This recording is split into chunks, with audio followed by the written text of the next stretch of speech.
A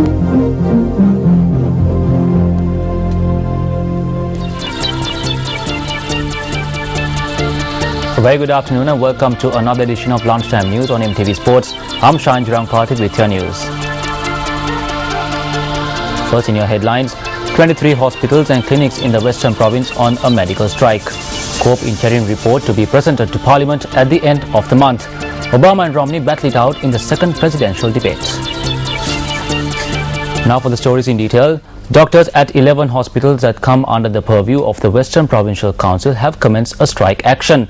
Secretary of the Government Medical Officers Association Haritha Aludge said that the strike had been launched due to a nurse assaulting the district medical officer of the Lunava hospital. 11 hospitals including the Maligavatta, Piliyandala, Moratuwa, Vathara, Navagamu and Aturugiri hospitals have commenced a strike action. Apart from the 11 hospitals, 12 other medical service officers have also joined the strike.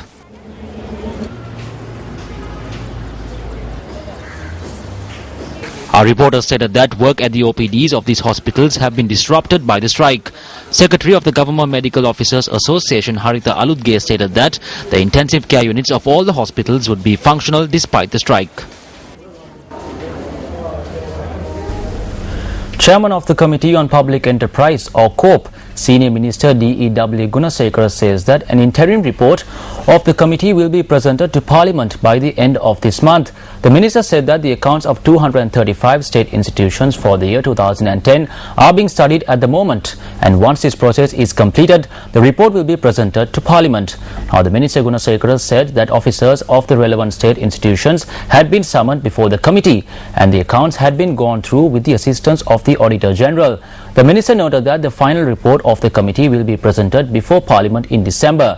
D.E.W. Gunasekara said that corruption and discrepancies at state institutions have been noted in the report. A couple has died after being hit by a train in the Paramulla area in Gampaha. The railway control room said that the accident had occurred at around 5:40 am. The train involved in the accident had been travelling from Polgahavela to Fort. The accident had occurred between the Hindenia and Veyangoda train stations.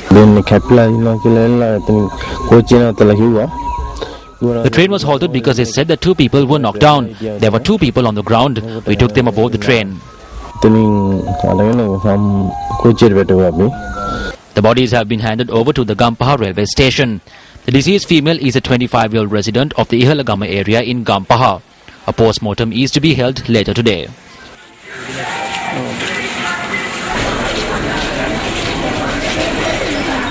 In local news, Deputy Minister of Finance and Planning Geethanjana Gunawardena says that steps have been initiated to change the current political system and unite the country. The Deputy Minister expressed his view at a function in Avisawala yesterday. A function was held to mark the opening of a 2-story shopping complex in the Puakpete area in Avisawala.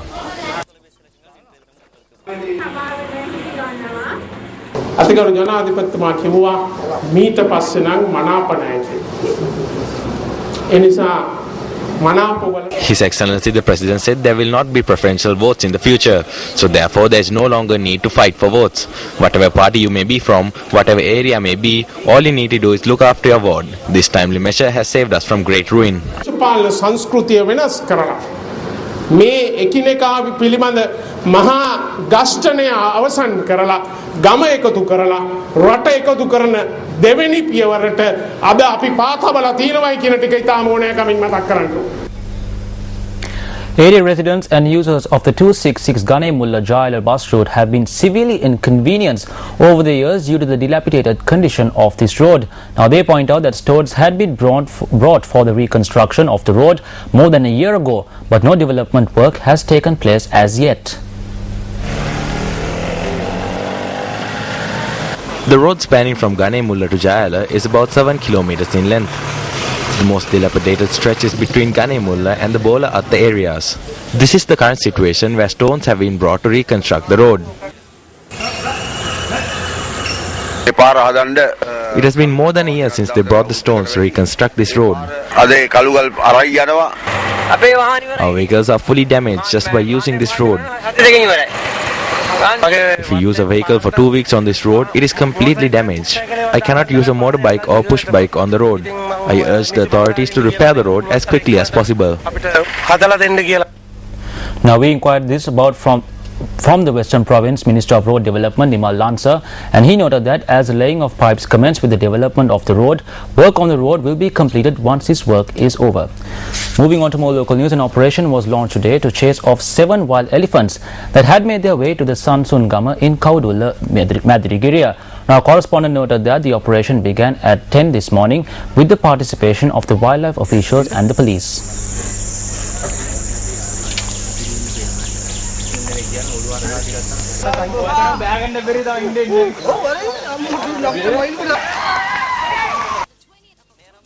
මේ සත්තුන්ට කරදර කරන්න බෑ මොකද වනජීවි මහතුරු තමයි මේ ක්‍රමයේ දන්නේ ඒක නිසා වනජීවි මහතුරු කියන්නේ අහලා කරුණාකරලා එහාට එලා ඉන්න සත්තු කුලප්පු කරන්න එපා පොඩි දරුවොත් එක ගෑනු කට්ටිය අනම්මනම් මේ ඇතුළට එනවා බලනවා හරිද මොන හරි ප්‍රශ්නයක් වුණොත් එක ප්‍රශ්නේ දෙකක් වෙනවා හරිද. Our correspondent noted that the elephants will be chased off to the Somawathiya Forest Reserve.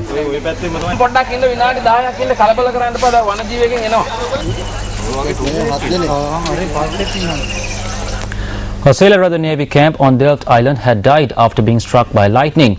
The police said that the tragedy had occurred while the sailor was talking on a mobile phone. The 21-year-old sailor from Wangamo Paduka died after being struck by lightning last evening. The post-mortem into the death will take place today.